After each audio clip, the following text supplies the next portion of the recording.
Good evening, fiends. Welcome to another episode of Sinister Parlor Podcast. I'm Zombie Barbie with my always awesome and amazing and incredible co-host, the one and only Bud Vino. Rhiannon and Nicole and Bud Vino, the dynamic duo. Here we are again, Rhiannon. And tonight, we had an awesome guest on last week. And tonight, I'm so excited about this guest we have on this week because I have asked him through our airwaves to come on, and he heard me. And I'm so excited because we have on an amazing writer, director, everything. Does a little of everything. The man who we've mentioned before, Dan Farrands. Mr. Farrands, how are you? Hey, guys. Thank you for the nice intro. I appreciate it, guys.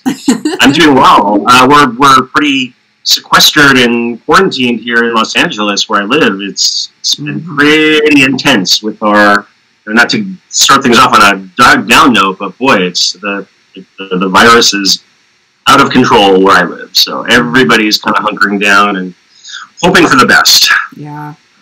Well, yeah, no, you're not starting off down at all, Mr. Farrands. It's a great, again, one of those things I agree, but one of these things we're saying is it gives us an opportunity because Dan's hunkered down, and as people see, we have him on audio. He's in an area that has a really bad, he has really bad reception, so we didn't want to lose his audio and video, so we thought it would be safe with video. Saving some bandwidth. It also affords Dan the opportunity to be in his jammies and slippers and have no one know it. Well, you have no idea what I could be in right now, but it's nothing that interesting. You could be naked. You never know. Right, exactly. The whole birthday suit, whatever. Right. Well, yeah, we said that earlier. He could be sitting there naked. We wouldn't know it. Yeah. He's doing still cartwheels. You guys have no idea. Doing cartwheels. Wearing socks so his feet don't get cold. Exactly. That's about all you really need. Guess who? We interviewed Butch Patrick last night, Dan, as I told you. Mm-hmm. And I had a wicked, what I call a snafu at the beginning. It turned out really funny, and Butch was awesome about it. But my point is Chris. If you know Chris Duran, he played Michael Myers in H2O, and he's done everything. But he's a really, really, really good friend too. And I was down about the Butch thing last night. It wasn't a big deal. It was kind of funny. It was funny. Right. So I messaged Chris. I'm messaging this because he messaged me right now. He always has this weird feeling when I'm going to be online. But so I go, oh, Chris, I'm so bummed about what happened. I said I feel bad for what I said. It was kind of a snafu. So Chris comes right back. Well, Bud, obviously you should probably quit, like doing radio. And now what I say is because he's a ball buster, and he's a great friend. And what he's basically doing is saying I'm being ridiculous. My point is he broke it. He's so hilarious and such a great guy. So my point is, I had to bust his balls because he's messaging me right now, speaking of falling in love. Oh. Chris can't get enough of me. I don't think he probably knows me. I'm sure we've met at a Halloween convention or two. Ooh, I bet. He's one of the married. Nice. Yeah, he's gonna be looking for you now. Oh, that's cool. Yeah. Speaking of, you had George Wilbur as our Michael Myers in our Halloween. Yes. Nice. And I was going to mention that because I know you did 6. Mm-hmm. Long time ago. But it's the movie that never goes away. I mean, there's not literally a day that goes by that I don't hear from some fan from some corner of the world asking questions about it. So it's never left my life. That's for sure. That's right. Well, Michael Myers hangs on like forever.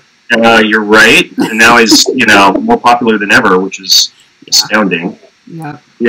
Well, that's how I kind of discovered you in terms of many moons ago, knowing that you wrote that, and also hearing how much it was butchered. Yeah, no pun intended. No pun intended. Right.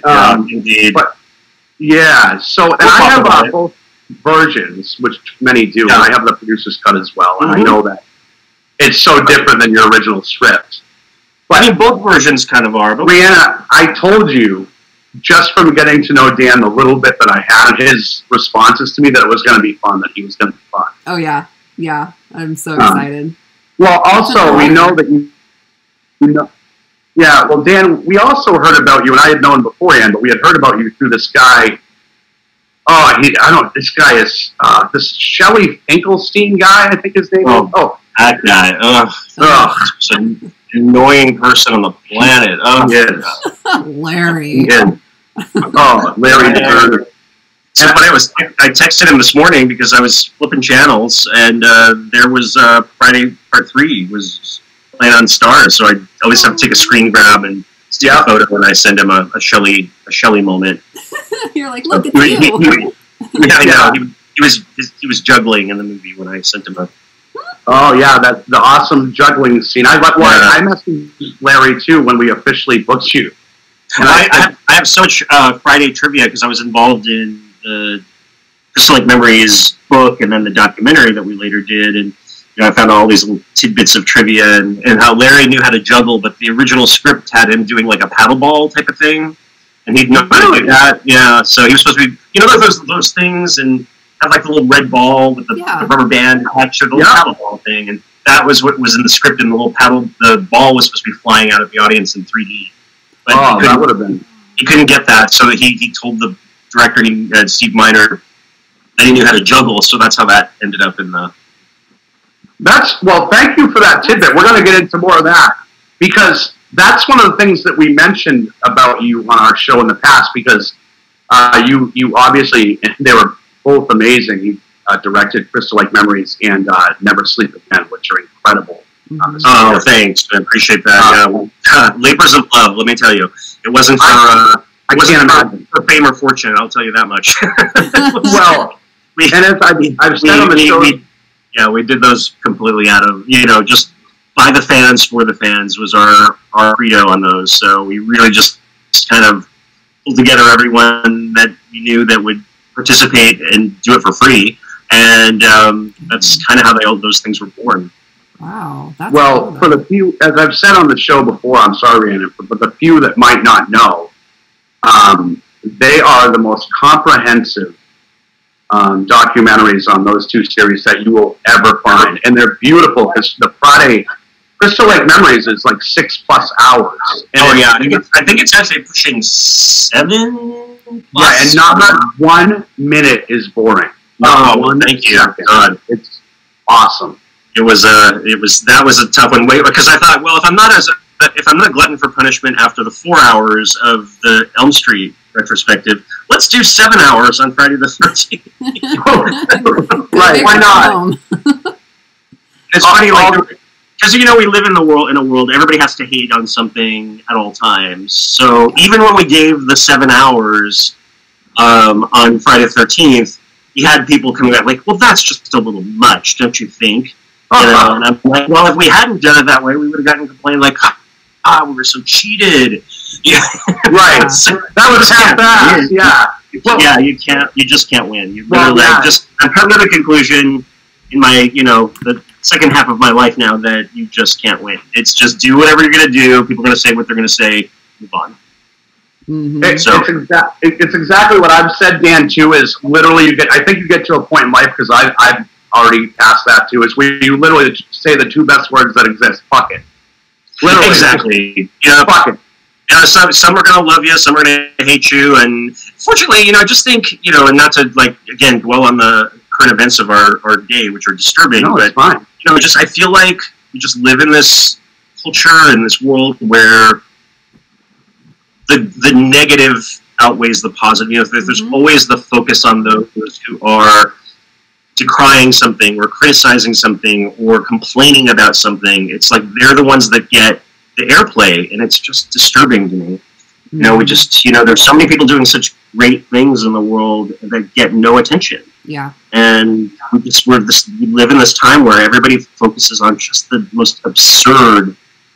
I mean, I'm not saying what's going on in the world today is absurd. It's not, but just no, I don't know exactly in the world of fandom and everything. It's just the more negative you are, the more of a blowhard you are, the more attention you get, and the more people seem to cheer you on. And to me, that's sort of unfortunate.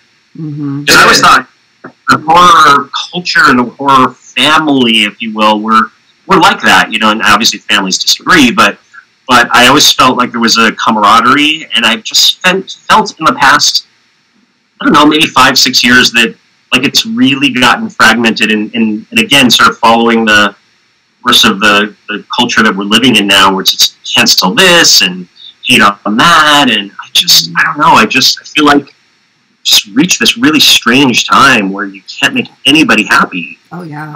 And everybody's looking for the dark side of everything. And whatever your intentions were, somebody's going to twist it around into something that you never even imagined when you did it, you know? So it's been eye-opening that way for me. Yeah. Well, yeah, I agree with you. It's been challenging. And I say it like this, what we do is, again, with the fuck it statement, but also we just roll with it. And what I try and do too, Dan, is, because I find if I start looking at all the, you know, the negativity too, I get immersed in it. It starts to bug me, like, you know, because it does. You seem like a good guy, and you kind of wear your heart out there like I do. Yeah, I think that's part of it. Is I'm like extremely sensitive, you know, and always was as a kid, and you know, despite the dark movies that I've done, I think a lot of that stuff is kind of like a reaction to what that stuff had sort of means to me. You know, I mean, there's the Halloweens and the Jasons and Freddys and all, you know, and all of those things are escapist. But then you get into, you know, some of the things I've done in the past couple of years, which are based on real stories, and those things sit with me in a completely different way, you know, and I've been accused of exploiting this and that, and like, wow, you know, like, you really don't know me. On such a profound level, those stories, like, sit in a place where, like, I'm in a way, by making these, I'm trying to make sense out of the madness of the things that happen in reality.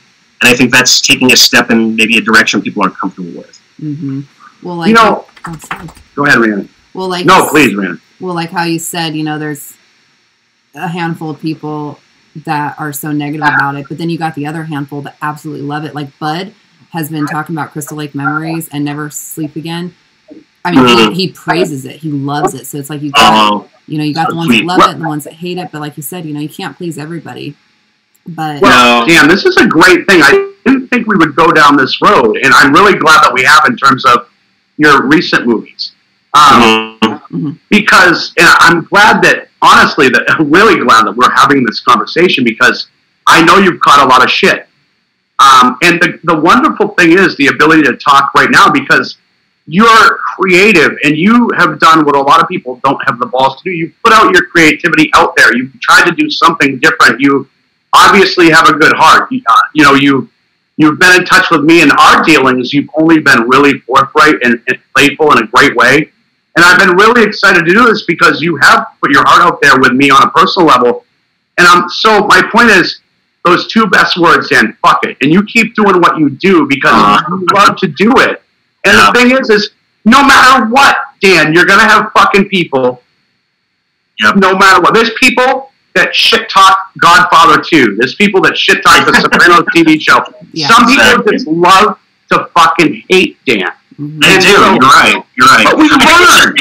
Yeah, it's just, I think because I came from, you know, I mean, I guess in the 70s when I grew up, you know, it's like I did come from the broken home. I did come from, you know, like a family that we were kind of like gypsies. I actually was, believe it or not, I was actually born in Providence, Rhode Island, not too far from where you. Yeah. And we made our way to the West Coast, and then we made our way to Northern California, and then I did this triangular thing in my life, and then I've been in LA since, you know, God knows how long now. Imagine. I just can't believe, you know, after all these years, I'm still, you know, doing what I do, and I'm eternally grateful. Like, I'm one of those people that has never, for a minute, looked at what I do as anything but a gift, you know, and whenever I get an opportunity, I'm like, wow, like, that I somehow earned the respect of, you know, name the person who, you know, saw enough in me, my enthusiasm, talent, I put it in air quotes, but whatever. But, you know, I have just always been one of those people to show gratitude, and especially for people like you guys, and then the fan base of these films and documentaries that I've done. It's overwhelming to me sometimes, and I really I don't know how to express sometimes in words how grateful I am. That, you know, and it's never been about money or fame for me. I mean, I'm not going to name the movie, but it was a movie that got me into some critical hot water, and it's funny how a lot of people talk about how I was cashing in on somebody's personal tragedy and all this. I'm like, wow, little did I know I gave my fee to charity. Oh, like, wow. they don't know. Like, I'm not going to broadcast the details, but like, yeah. People just assume a whole lot of things, and it's unfortunate. I live in that kind of dark, kind of, this sort of cultural place where people are just, I mean, look at the anger in the world today. It's just, it's mind-blowing. Always looking and for all of it bubbling to the surface. Yeah, it's just, I think there's a movie in that idea somewhere. Probably many after what's happened in the past week, people are going to start to think about it a little bit more. But anyway, so that's that. We can talk about happier things. No, we conceptualize great movie ideas here on the show all the time, so I think you might be onto something. Hell yeah! And you know what? I think movies like Carpenter's, like Assault on Precinct 13, come to mind. You know, things about mob mentality, even obviously the zombie genre that Romero created. I mean, I think all of these things seem so relevant today. As opposed to, even when they were around, when they were first made popular, I don't think people quite understood political significance of some of the horror movies of the time. I think some, like Romero and Carpenter, are certainly ahead of their time, and it's like they live, we're practically living that. Oh yeah. How you had said, that you did, the 2 true stories, Haunting of Sharon Tate, and then the Murder of Nicole Brown Simpson. I didn't see Murder of Nicole Brown Simpson yet, but Haunting of Sharon Tate, I loved that movie because that whole story in general, I've always been kind of fascinated with. And, it's like you want to see kind of that inside and how did that happen? How were they feeling? And you really got that in that movie. I loved it. Yeah. Thank you. I mean, boy, it's nice to hear that because when it came out, I kind of, like, in a weird way, like, kind of went for cover because I was so, like, when we first started showing the movie and we went to a couple festivals, we started winning all these awards, and I'm like, oh, wow. Like, I wasn't expecting that at all. I thought it would just be, like, another movie at the festival. Yeah. And, there was one where we, like, smoked all these, like, Best Director, and Hilary Duff got the Best Actress, and I'm like, oh, wow, well, maybe we made something that people are going to understand, because going into that story, it's so controversial and just hits people like it hit me on such a visceral, emotional level. I thought, okay, great. Well, maybe we did it right. Oh yeah. And then it began, and then it sort of steamrolled from there. And I felt like the hatred was being heaped upon the last person who hated it. So it wasn't like anybody watched it or understood what it was. They just heard they're supposed to hate this, so I'm going to write something even nastier than the last person. Of course. And that's kind of what I think derailed that movie. Although financially it was pretty successul, although some people say, oh, it made $5. I'm like, actually it didn't. Actually, thank you. But that, I mean, regardless of that, I was, again, broadsided when all of the hatred, and in fact, I got death threats. Oh, jeez. Yeah. I mean, there's very serious death threats. I mean, to the point where we had to get security people involved. Oh, my God. And it was really intense. And I got to say a couple of things, too, Dan. Number one, it doesn't surprise me, and again, that you came from a broken home. And I don't say that minimizing it, because I myself did as well. I think some of the most creative, amazing people. It's something about the strength that you get from having certain experiences that are rough. And I also want to say, Dan, you did something, and you're going to continue to, because now that I'm getting to know you, I'm going to keep chomping at you to keep pushing forward. Is you did what most people, Dan, don't have the balls to do. You put it out there, and you took it. And so, you took whatever, you did what most people don't do. You jumped. Yeah, you jumped. You took the leap, and you're going to continue to. You're going to keep. It's wonderful, though, because this sort of heat and in these sort of tough times, it's only going to strengthen you in the end. It's all for a reason, Dan. So you're kind of gotten to the point of your armor. I feel like I've turned this into like a therapy session. I didn't mean to. No, it's wonderful. No, but it pains me in a way, because I feel like with that movie in particular, I felt like there was something to be said there, and I feel like so many people missed the message I was trying to convey because they jumped on the hate wagon so quickly. And I think there were a lot of external forces involved that I won't quite get into the details of that helped that along. But you know, I can only say on behalf of myself and every single person from the cast and crew that worked on that movie, we not for 1 minute thought, oh, how cool, let's make a movie about the Manson murders and killing Sharon Tate. Like, no. Not even for a millisecond did anybody think of that. Yeah. We thought of it as a movie that was kind of spiritual, that had redemptive qualities, whereas the true story was the darkest hole you could imagine. Mm-hmm. And I wanted to take it out of the true crime genre and turn it into kind of a revisionist fantasy.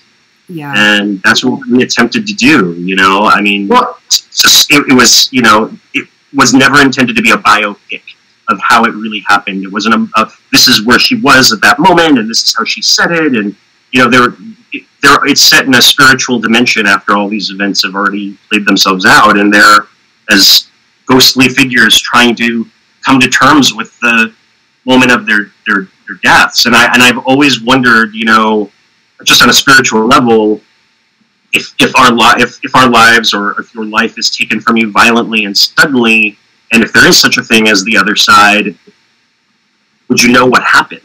Mm-hmm. Would you understand where you were? Would you come to a new consciousness feeling you're lost in some? And that's what the movie to me was about. It was about this little house up on the hilltop was like a purgatory. It was kind of a place where their souls had to decide, am I going to relive this, or am I going to move on into the light, into, you know, a heavenly existence, if you want to get, you know, philosophical, religious about it.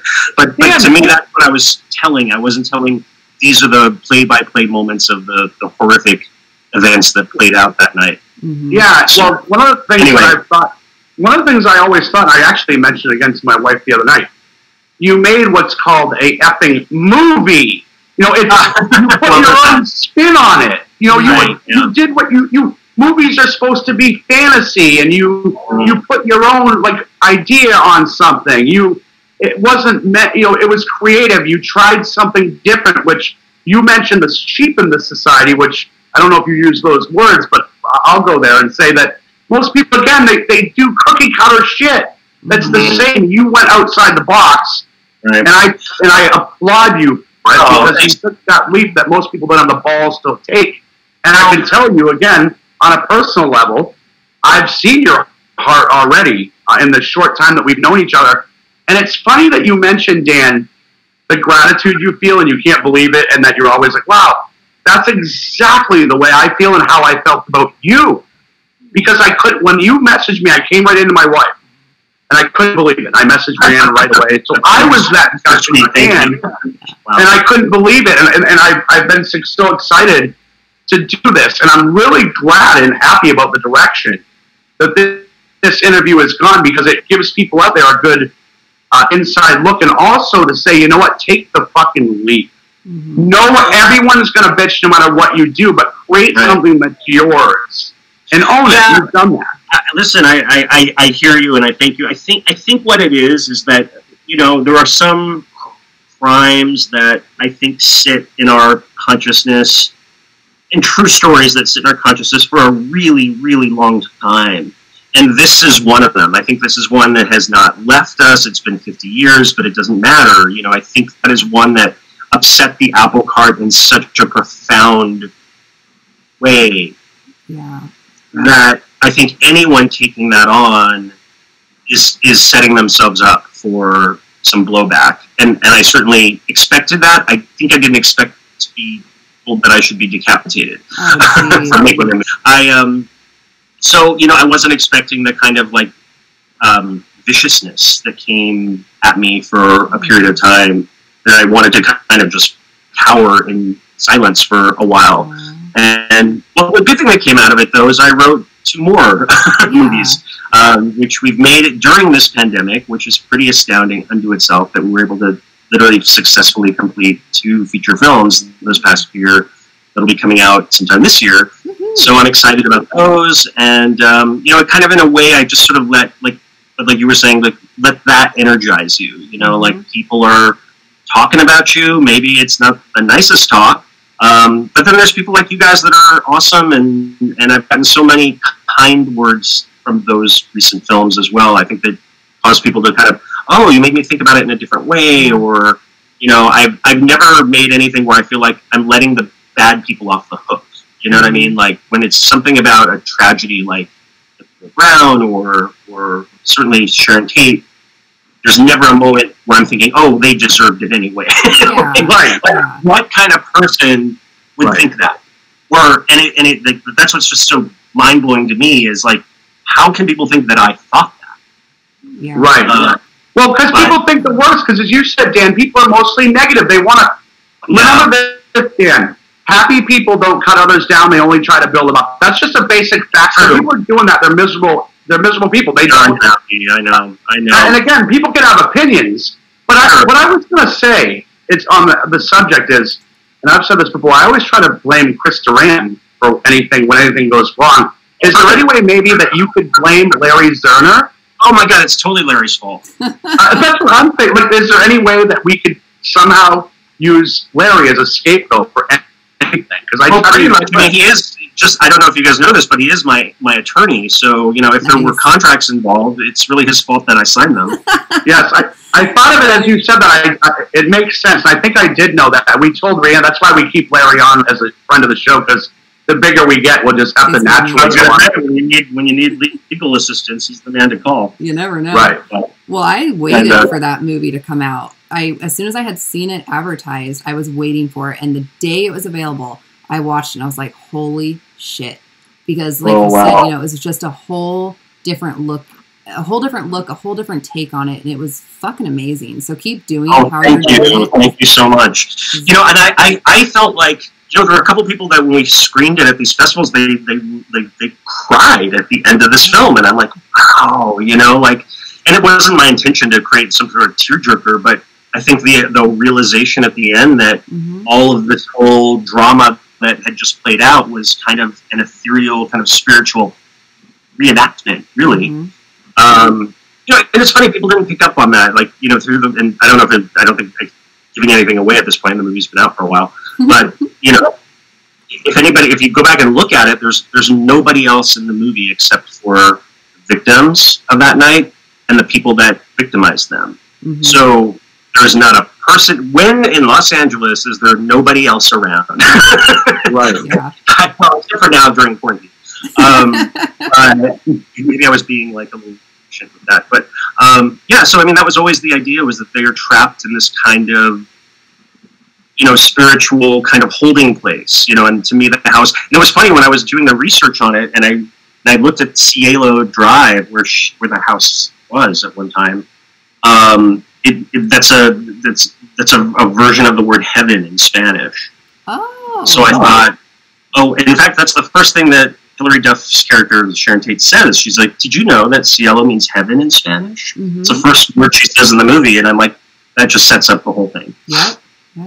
So that was the intent from the beginning, is that they're acting out, and having to face once more their, unfair, horrific fate, but they get a new awareness, and that's why she acts the way she does. Well, there are people that made her out to be crazy. I'm like, no, she's not crazy. She's spirit. Yeah.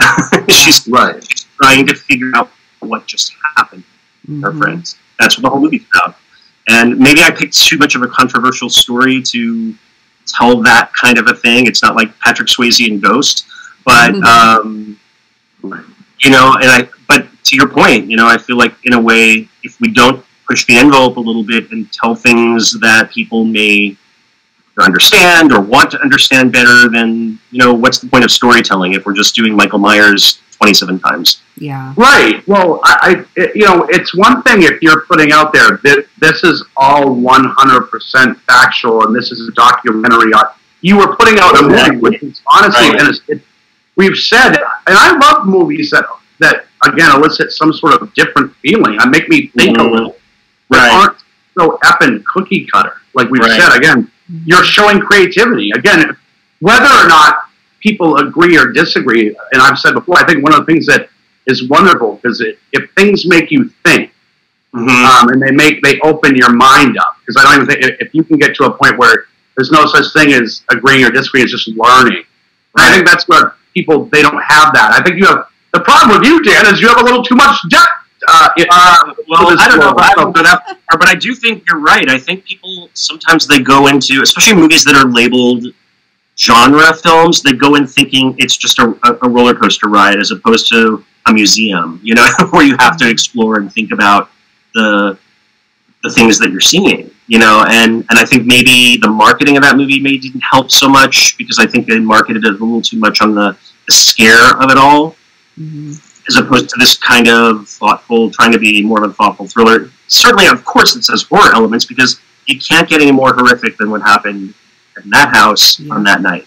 Yeah, in 1969. So, but that wasn't the idea of it. The idea was, can they face up to what took their lives and conquer it? And to me, was so much more interesting than just telling another version. I mean, more power to them, and you know, and it's interesting too. Like you know, Quentin Tarantino's movie, in a weird way, it came out the same year, did the exact same thing, and had a revisionist look at that night, but that was okay. Yeah, completely. Everything, how that was okay. Yeah. Well, it just shows too that people, as a human species, I found we're pretty remedial in our thinking for the most part, and I think that you push the envelope in the sense of, and again, I'm not comparing the two, but we've talked a lot about movies back in the day. Again, Psycho comes to mind from 1960, the sense of it was the thing that was scary, as you know. I'm preaching to the choir here, and same with 78's Halloween, is that the anticipation, having to think. I think in society today, if you have to think too much, you lose people. You know, like people don't like to do that. They like the very physical. Bang, bang, they have to think. I mean, look at the proliferation. I mean, everything's a tentpole superhero movie now, and great. Those are cool, and I like them just as much as everybody else. But they're just popcorn movies, and you know, that's there's definitely a place for that. I just never set out to make that, and I wasn't trying to make with these movies. I wasn't trying to make, you know, name it. You know, wasn't trying to make another Freddy or Jason or you know, a franchise kind of popcorn horror film. I was trying to make something that was more of you know, a thriller that asked questions and hopefully got people to think about these things in a slightly different way. I mean, with the OJ movie, which kind of came to me pre-packaged, if you will. But that one I just thought, oh, how interesting, you know, and never to exonerate the real killer. We all know who that was. But that there was this other person who was in and around her life, or could have been, and what if that person had something to do with something? And so I thought it was just an interesting question, you know, not again, even in the movie, it never says that person we know did it.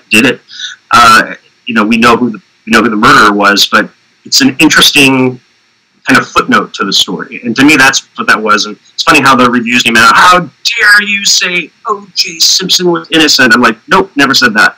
Well, you know what's funny too about that, Dan, is the media sensationalized that story for 20 years, like you know, in the most perverse and deplorable way. Right. Or that I victim shamed these women, and I'm like, what? I made them out to be, like, in her case, a loving mother and a caring friend and somebody who might have been easily led, but that doesn't mean she should be shamed. I mean, any woman who's suffered through domestic violence is never to be shamed, and certainly shouldn't be labeled as a helpless victim. And the way I tried to portray her was somebody who had got out and tried to start another life. And forces were around her that just wouldn't allow her to do it. Yeah. So, anyway, well, it's like that's me on my soapbox, guys. No, amazing. Well, it's like, you know, I'm sure I'll get more death threats for saying that. Oh, geez. Well, we'll kill him first for you. No, well, thank you. No, you won't. Larry will. Larry will. Everything off. don't mess with the Sheldon. Well, it's like you can do multiple, documentaries. There's so many documentaries on both of those stories. But when someone like you goes and does a whole different way of thinking and a whole different idea, it's better that way because you're not saying the same thing over and over and over. It's making you think. It's making you wonder, like, how are they feeling? What did they really say? What was going on in that moment? What happened? And you're and you can only, nobody knows. Prior to this, it's funny, I didn't get as much heat on that one, a little bit, but not so much. But I did a movie called Amityville Murders, which was a take on the family that had their lives snuffed out by the oldest son who had murdered them in the middle of the night. And, there had been a prequel to the Amityville Horror that sort of weirdly associated with that. But I wanted to do it again from the perspective of asking three questions. One was, first of all, what were the forces that could cause a 23-year-old guy to pick up a rifle in the middle of the night and shoot his entire family? Yeah. So was he completely out of his mind on drugs, which we think is pretty much established to be true? Was it the abuse that he withstood at the hands of his horrific, manipulative, terrible father, which we also know to be true? Or was there something to the power of that house and the stories that came out later? So, I kind of approached that movie from all three angles. And maybe because it had the veneer of a haunted house that we already knew, people weren't as kind of bothered by that. But it's interesting that I could tell that story, but I couldn't tell these other two. I don't know. It's just a strange world we live in. Again, with Amityville, that's a story that I have always been so fascinated by. Like, I love Amityville. So for you to do that, touch on it again, it's fucking awesome. Oh, thank you. Yeah, we had a good time making it. Again, like, these movies have all been made like shoestring budgets in a way. I mean, all of them under $1 million, shot in record time. And so I'm actually kind of proud of the things that we're able to achieve in such little, and attracting some pretty good talent too. So, it's been kind of a fun ride, just getting to go off and I think something about the making films at a smaller budget is there's something challenging creatively because it forces you to really think on your toes a little bit more than if you were to, have, a couple months to shoot, or you were to have, millions of dollars at your disposal. I think there's just something to be said about that early kind of John Carpenter, mode of making movies, or name your, Sam Raimi, or, it's like they were in a way at their best when they had the least. Yeah. Yep. It makes you appreciate it more too, Absolutely. Because you can see what they do with a smaller budget. Mm-hmm. Totally. Yeah. I mean, when you think about Halloween, even in 1978 being made for $320,000, like, that's amazing. Mm-hmm. And, and you could, listen, you could tear holes into that movie if you want. You see the palm trees of Los Angeles in the background, cigarette smoke fly through, people tripping over cables and dolly tracks and stuff. But that's just part of the, I don't know, it's just part of the way, and it's part of the fun of making low-budget movies, is you embrace those. Isn't that part of what you love? I'm sorry, Mike, go ahead. I was going to say, isn't that part of what you love about it? It is for me. Like, I love seeing that cigarette smoke now. Right? I love seeing those stories. Yeah. There's some nostalgia to it. There's a comfort to it. Yeah, absolutely. Well, you just know they were, they were all like young people making a movie, and I think all incredibly, and I can relate to the feeling, especially regarding Halloween, that comes awfully close to home, of being on that set and sort of being able to tell a story on film. There's something so, I don't know, affirming about it. You spend a lot of time in you guys obviously are creative people too, and you spend a lot of time in your life in that headspace and dreaming about far off places and characters and things, and then getting the chance to realize that on a medium that will live in a sense forever. There's just something very magical about it. And I just have never, like, even we just finished a movie right before the holidays, and as exhausting as that was, there's just something so gratifying at the end of the day where you're like, holy crap. You know, you put these words on a page, and now they're on film or now digital. But dream come to life. There's something cool about it.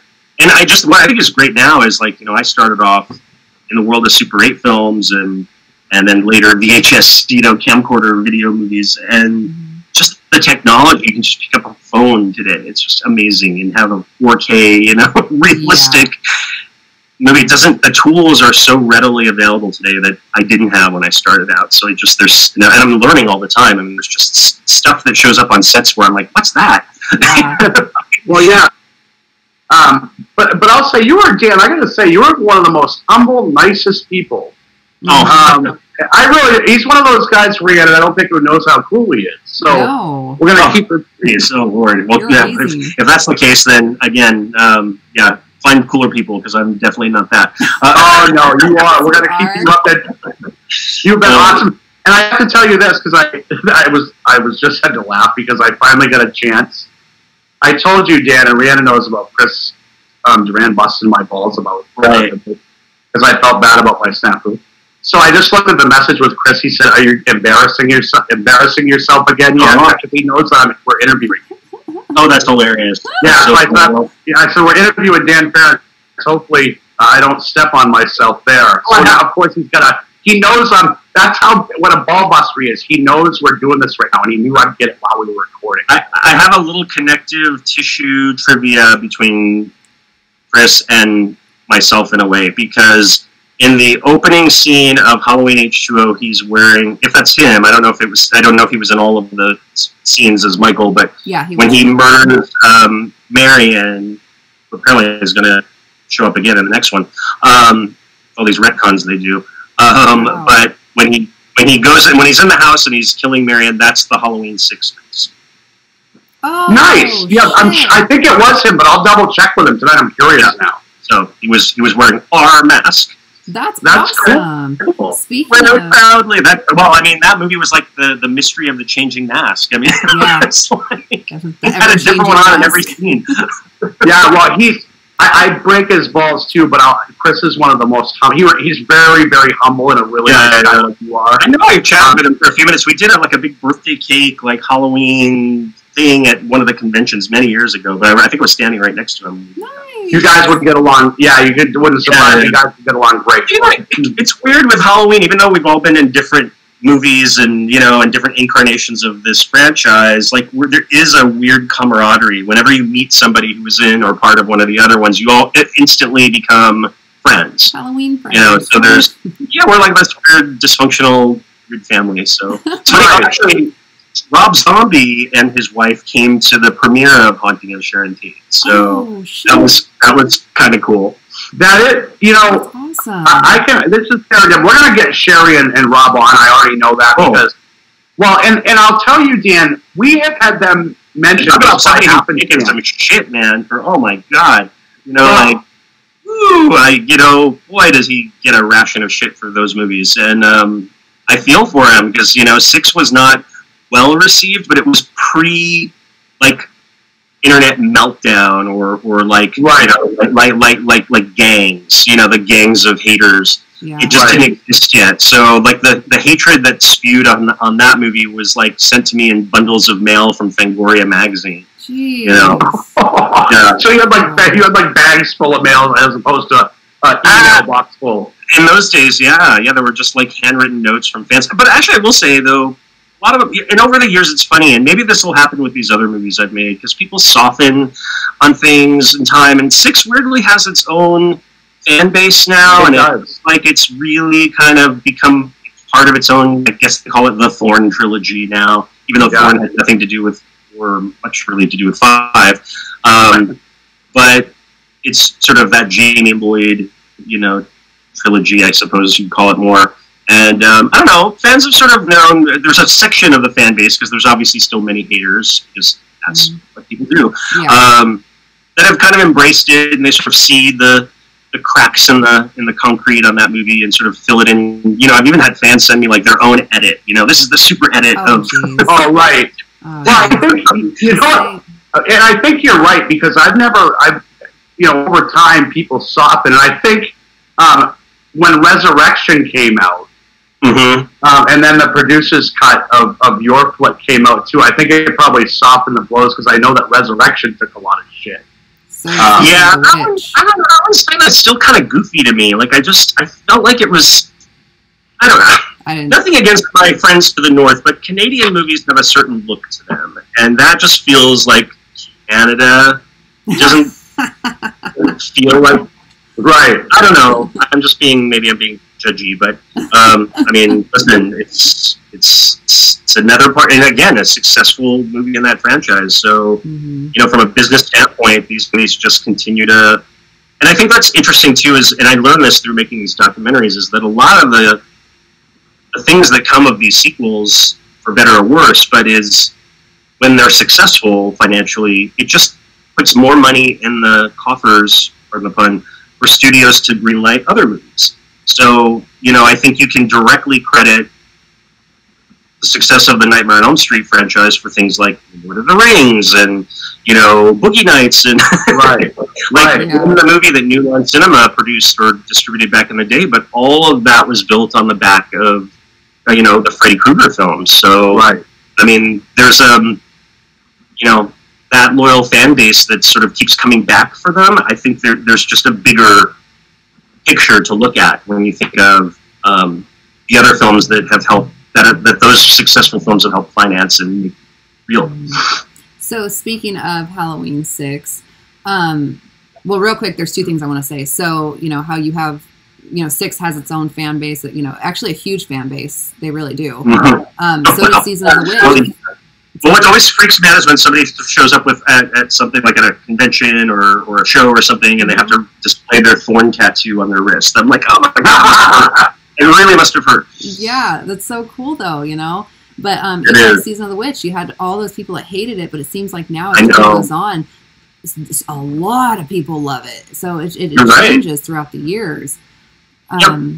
But with Halloween 6, how you had mentioned earlier that the script wasn't exactly what you had written, are you allowed to touch and say what happened or what was changed or kind of... Sure. God, I feel like I've said it so many times.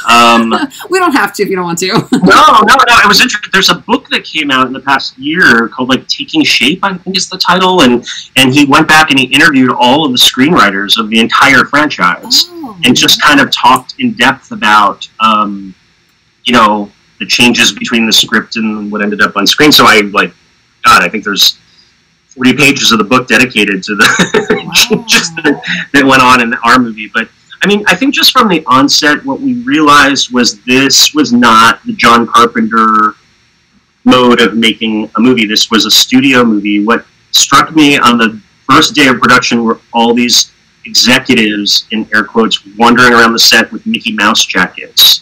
Because Miramax, which was the studio behind the series at that point, had just been acquired by Disney. So we had all these Disney people running around with Mickey Mouse jackets, and I was like, "Oh, this is interesting."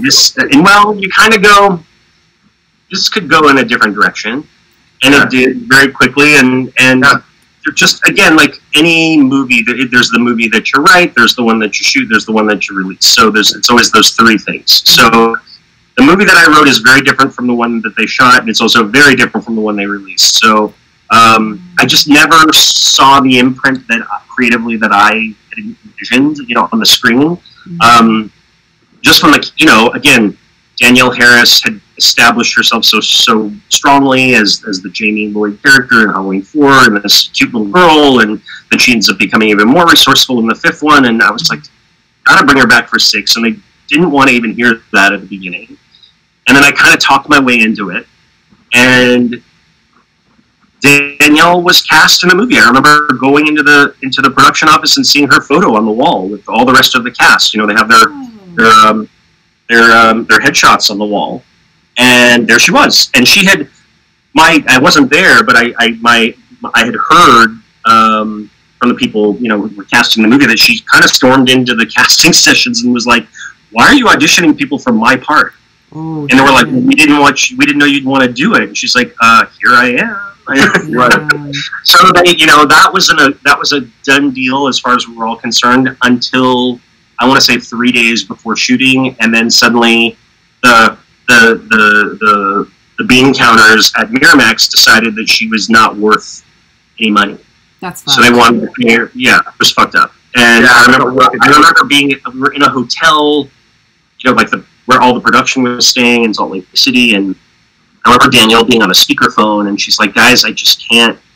What they're offering me." She was 17 at the time and had emancipated herself, went to court, paid money to do that, so that she could work the crazy hours that you have to work on a set without having to bring in a teacher, all that stuff. And so she did that on her own, just because she was so passionate about, you know, being in the movie and bringing the character back for the fans, that she did it. And Mustafa Akkad, and God bless him, was kind of the first person to give me a pat on the back in this business. He tried, and I remember the producers tried, and everybody tried to make it work, and Miramax was like, "Nope, it's not getting a penny more." They did her dirty. They really did. They really did. Well, so that was the beginning of where I knew, like, oh, this is going to be something different. This is not what we set out to make. Mm-hmm. And it just kind of progressed from there. I mean, there were just scenes that were written as, you know, I don't know, outdoor scenes that ended up indoors because it started snowing in the middle. Like, things you can't control, but, like, who made the crazy decision to shoot this movie in Salt Lake City? Well, you know, it's funny, I wrote a lot of little... I was kind of a ball buster on that one. So a lot of you know, it's the power of the pen, they say. So, like, a lot of their dialogue that you hear that the shock jock radio guy says in that movie as he's crossing the parking lot and he's pitching into a cell phone, or what used to be a cell phone. And he's like, "I should have taken this show to the Reelsmeyer's house." I mean, that was me talking to the audience going, "Yeah, we know this is fucked up. This should have been the Reelsmeyer's house. This should have been shot in Pasadena. This should have," you know, like, all the things that the people that got it, like myself and Paul Rudd and the other actors and some of the people, you know, that were a little subversive in that production. You know, I was just trying to do anything I could to kind of do a wink and a nod to the audience, going, "Yeah, you know, this kind of sucks."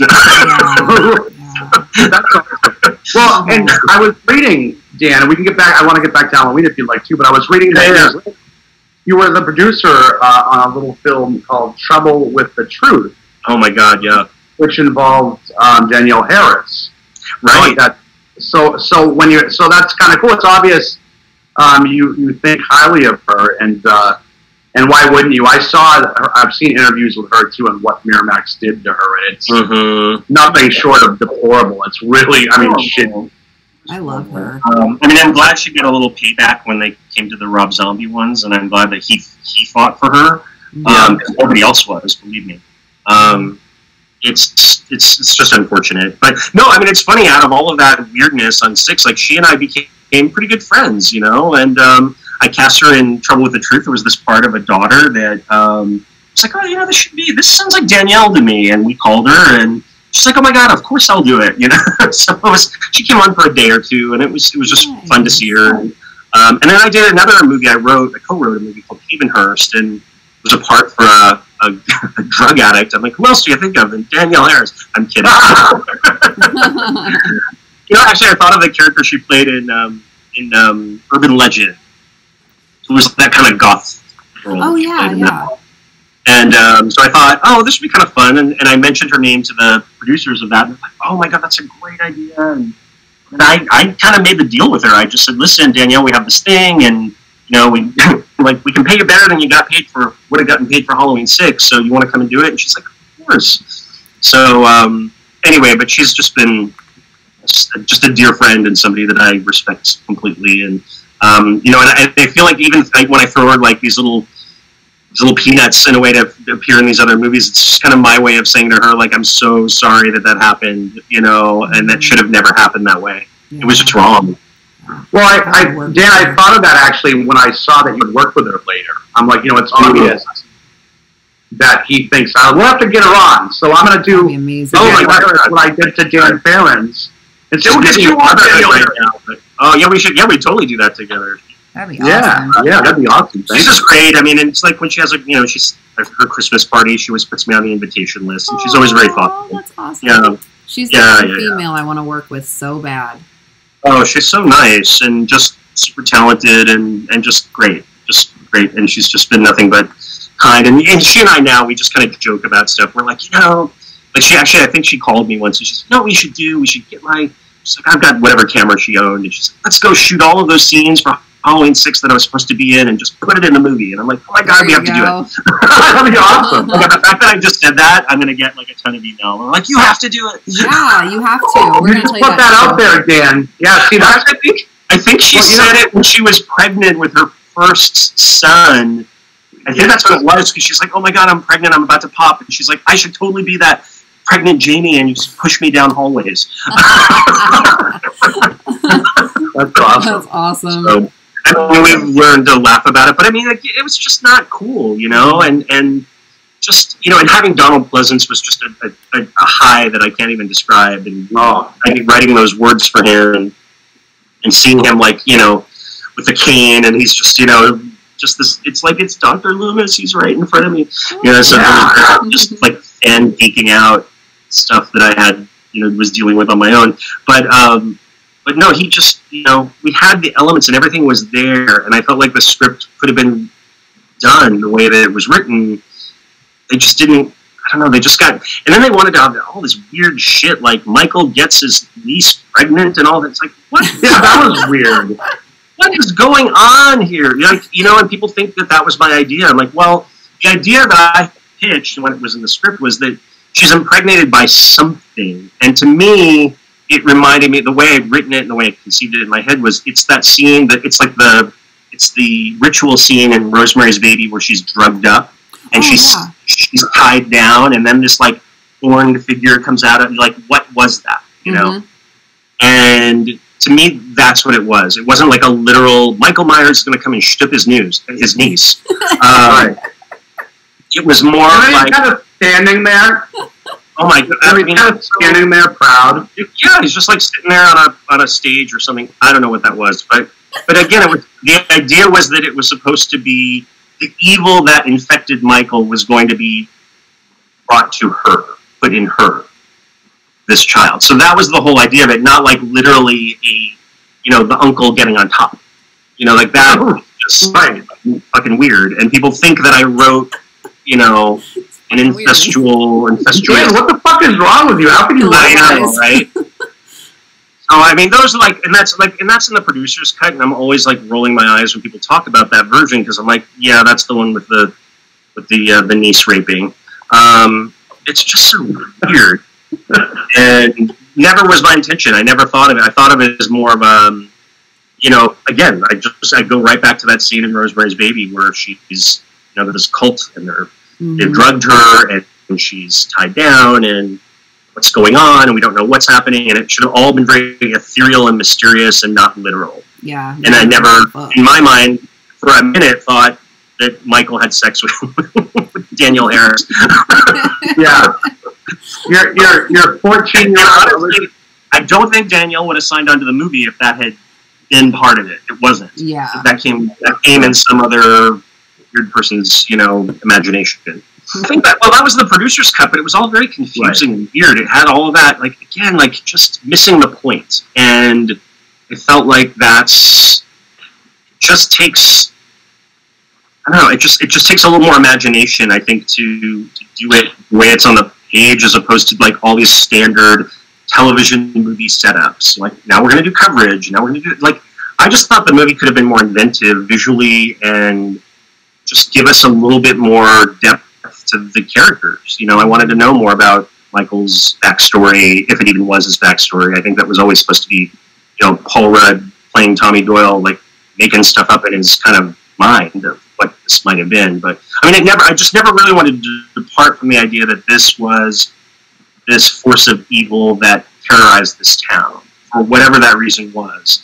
But I thought, I just feel like they've gone so simplistic with it now. Mm-hmm. Even, I mean, no offense, but the new one, it's just like, okay, he's this guy, sits in a sanitarium, and he just walks out and kills a bunch of people, and there's no more depth to it than that. And and then they write out the brother-sister connection, but then they kind of back themselves right back into it because he's just stalking her. Like, he's still her target. She is still his target. Yeah. So if she was just a random victim, why does he care? It just doesn't make, to me, the whole thing doesn't, just keep the story of the family, because that's what you're doing anyway, without saying it. Right. That doesn't make sense to me. Yeah. Well, I don't know. It doesn't feel to me like they accomplished anything by writing it out, or even writing off the earlier sequels. They could have just said that happened, and she's kind of gone nuts, and she's living in solitude somewhere, and I guess just move forward from there. But I think to retcon everything is just kind of silly, because it doesn't really accomplish much. Now you got this setup. Now he's going to go after her and her daughter and her granddaughter, and I mean, that could have easily just been Danielle and just brought her back. I don't know. Like, if you're going to retcon things, just take the pieces that people like and forget the rest. But I think to lose the family thing just felt really weird, and it felt like they were struggling against it, as opposed to starting fresh. So if there was some reason to go that direction, then why is he going after her? Yeah. See, you need to write a new one. Halloween 6, 2021. There we go. Everything you want. There you go. I get asked all the time if we'll do if I would write a novelization of it, and I don't know. Maybe when I just, if I'm too old and broken down to step onto a set again, I'll turn my attention to novels or something. But. Yeah, and what we'll do is we'll do a Halloween 2021, and we'll get Chris Duran to be Myers. Yeah. Ooh, that'd be fun. That'd be super fun. We do like a mashup, like everybody who was ever involved. That'd be a huge cast, though. But I think in a way they are what's kind of cool is they are doing a lot of that in this next one. I understand that they're putting a lot of the sort of legacy characters back into it. Oh. So yeah, a lot of people making appearances this time around, from what I have heard and gleaned from my little rumblings, talking to people. But yeah, I mean, again, listen, everybody's going to put their imprint on it. I think with I remember Deborah Hill, God rest her soul, she was a champion of mine for Sixes, even though she didn't really know me. She understood my passion for the series, and when I got the job, she called me and said, I just want to congratulate you, and I hope that this is great so that they can do 7, 8, 9, 10, 11, 12. And her thinking on that was, these movies are great because they give new people like you a chance to establish yourself. So that was a nice seal of approval that I got when she called. Oh, yeah. It was very complimentary. Yeah. Well, she wasn't creatively involved at that point, but at least she took, it was very thought, I mean, she didn't have to do that. She just took the time out to reach out and say congrats and kick ass. Well, and remember that, Dan, in the future when you're ever questioning yourself. Again, so remember that little angel on your shoulder being Deborah Hill saying, "Hey." Yeah. Oh, indeed. Yeah, no. I mean, again, it's like the embarrassment of riches in a way. I think it's like I knew no one in this industry when I started. Nobody. I mean, I literally was, a kid from a little town in Northern California, and then previous to that, Providence, Rhode Island. I just was I just this big idea of what I wanted to do, and I made my way here, and I just started knocking on doors, and mostly just writing, and I think, and I get emails all the time from young people who want to start this as a career as well, and I'm like, just write something that is going to get people to notice you. That's going to be your ticket. It's not what film school you graduated from. It's not how much money you have or what rich uncle that you might have a connection with. It's really tell a story that's going to jump off the page and make people go, "Oh shit, okay, I get it." Yeah. And that's gonna elevate you and get you into rooms. Yeah. So you had mentioned that you have 2 movies coming out this year. Are you allowed to kind of talk about that, like say what they are, or kind of what it involves? Or I don't think officially I'm allowed to, but I'll tell you anyway, because we're Mishpuka here. Larry will have to deal with it if there's any issues anyway. So exactly. I'm sure there'll be some formal announcement in the near future, but I just made a movie called American Boogie Man, which sounds like a Michael Myers movie, but it's not.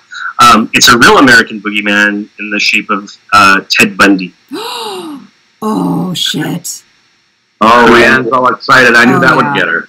So I wrote this in a way and made this movie as kind of a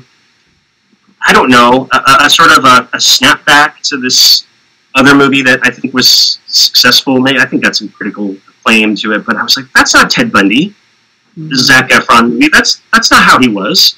No. He was not this he was charismatic, but he was a monster. Yep. He was an absolute monster. And the things he did were unspeakable, and they just sidestepped all of that. Mm-hmm. And they just almost, I felt like, made him like this misunderstood hero in that film. And it kind of like, not that I was offended or was going to go on the internet and threaten murder against the filmmaker.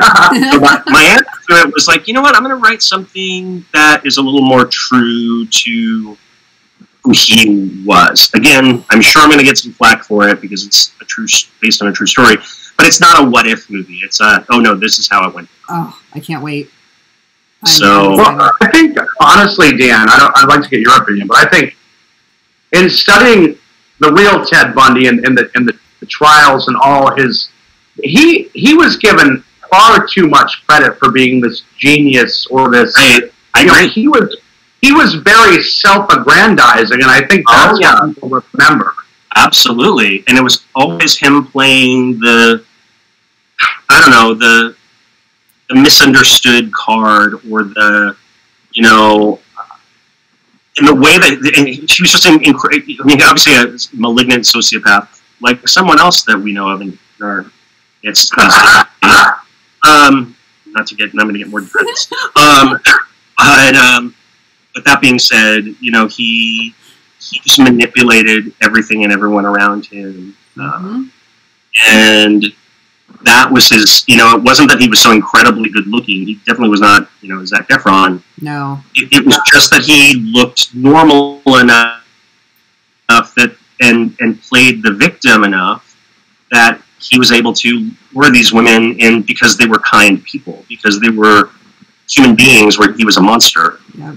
They didn't understand that they were like literally going into the belly of the beast when they offered to help, tie his sailboat to his car, or tell him where this place on the college campus was, or what have you. So he took advantage of their goodness. And I think that's part of what. That's a great point. Because I think that's a great point. And like you said, and I think that was it's been so hard for people to grasp, is that, as you said, his crimes were so absolutely deplorable and disgusting and beyond. I mean, so it's really hard, I think, for people that don't have that mentality to look at someone who, as you said, and be able to make that leap. And I think, again, as you said too, all he did was play on people that had kind hearts. It wasn't like he was some manipulative genius. Right. And he certainly was no legal scholar. No. I mean, it was basically, I think there's even a line of dialogue in the movie where she says, one of the detectives, in fact, the whole movie is seen through the eyes of a female detective who in 1974 was very instrumental in bringing him to justice. And I sort of made the movie sort of seen through her eyes, which I thought was kind of cool for today's world, to sort of see what she would have been up against in those days where women just weren't really doing jobs like that. And that she was, in a way, very responsible for tracking this motherfucker down and getting him. But there's one point where they're questioning him, and she's in the other room, and she says, something like, law school dropout turned Perry Mason or something like that. Like he's love it. He just thought of himself on this higher level, and that's not what was. That's not what that wasn't reality. He saw himself as something more than he really was.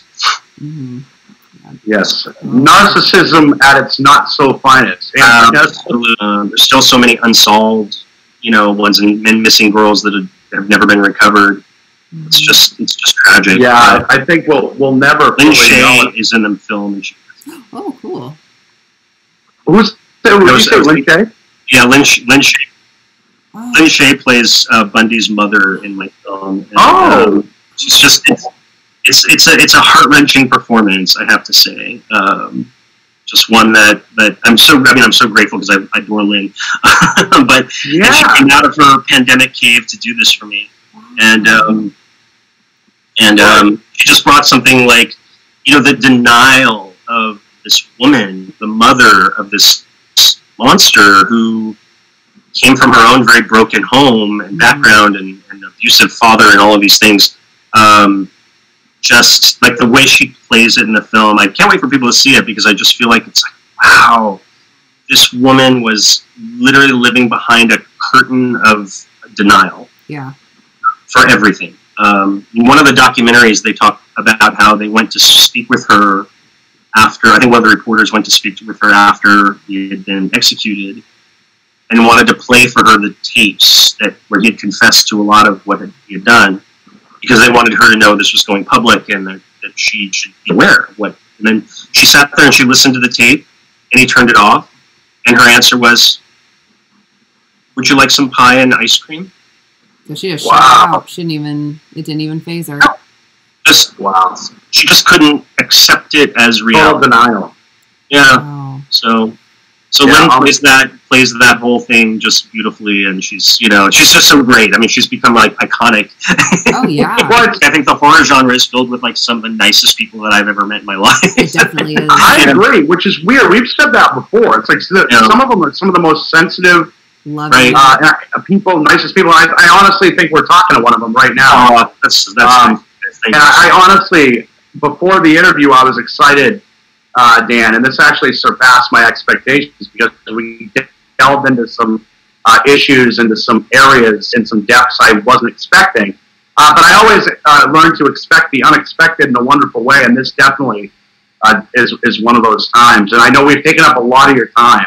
No, guys, I think I've taken up enough of yours, so I don't want to keep... No, never enough. We're going to do this again. You're incredible. Yeah, you've been absolutely awesome. Oh, thanks. And I'm so excited. For me. I mean, really, and hope everybody's staying safe and healthy in your families, and just take care of each other. It's really important right now to don't have to look out for everybody. Yeah, you too. I mentioned you. I'm sorry, Rhiannon, I want to say I mentioned you on our very first show that Rhiannon and I did together as a team. I said we're going to get great people on, because we mentioned, I believe it was Crystal Lake Memories, so we're going to get great people like Dan Farrands on here. And I put it out there then, and we followed with that. I said I could get a pretty good... It just took me a minute to get the message, but it got to me. Yay! Well, and that's, again... Yeah, it was wonderful, and I wasn't expecting it when it came through during a show airing, and I was so excited because I'm such a big fan. I was like a fanboy. I ran in, I was gushing to my wife. I was like, ah! So then I feel Rhiannon. See, now we just have to take vacations. We have to... Absolutely. We'll somewhere really cool. They'll take you on horror haunts in LA. Fuck yeah. There we go. Oh, yeah, we're going to do it. Have you guys been out here?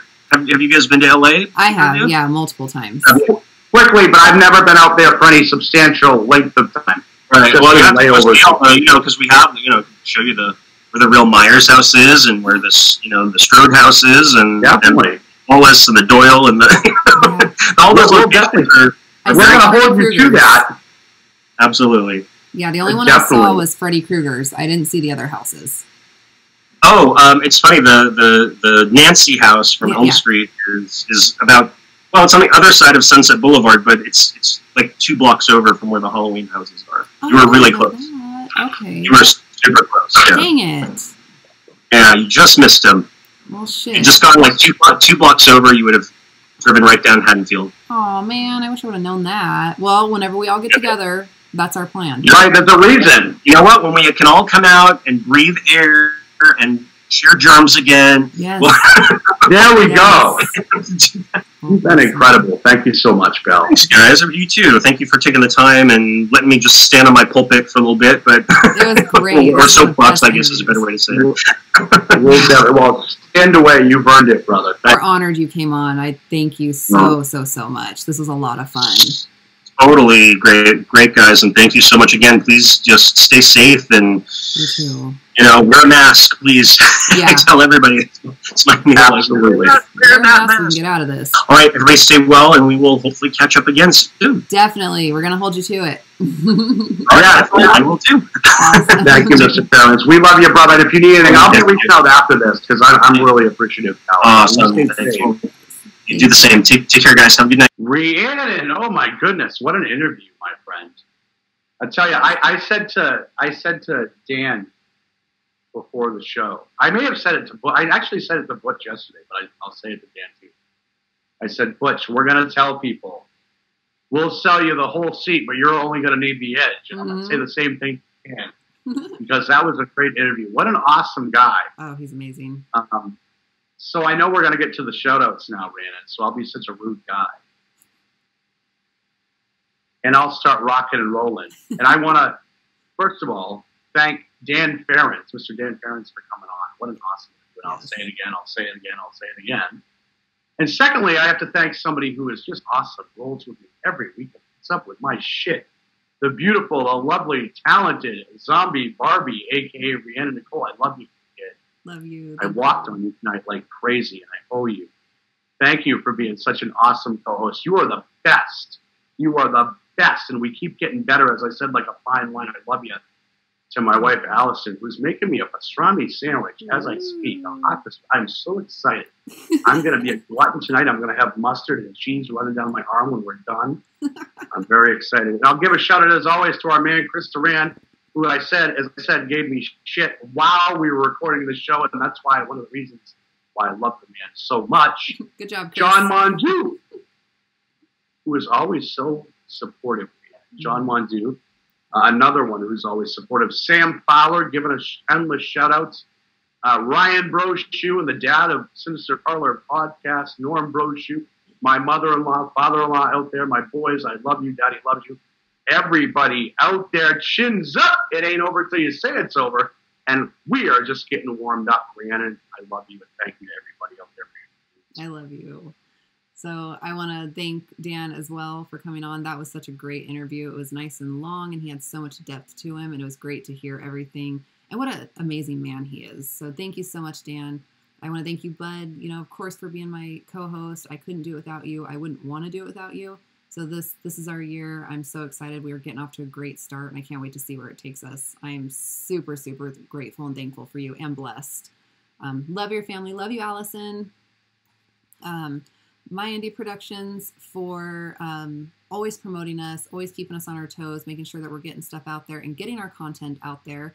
Ty Guberman, make sure to check out myindieproductions.com, Facebook, Twitter, Instagram. Check it all out. Support them as they support us. Thank you so much.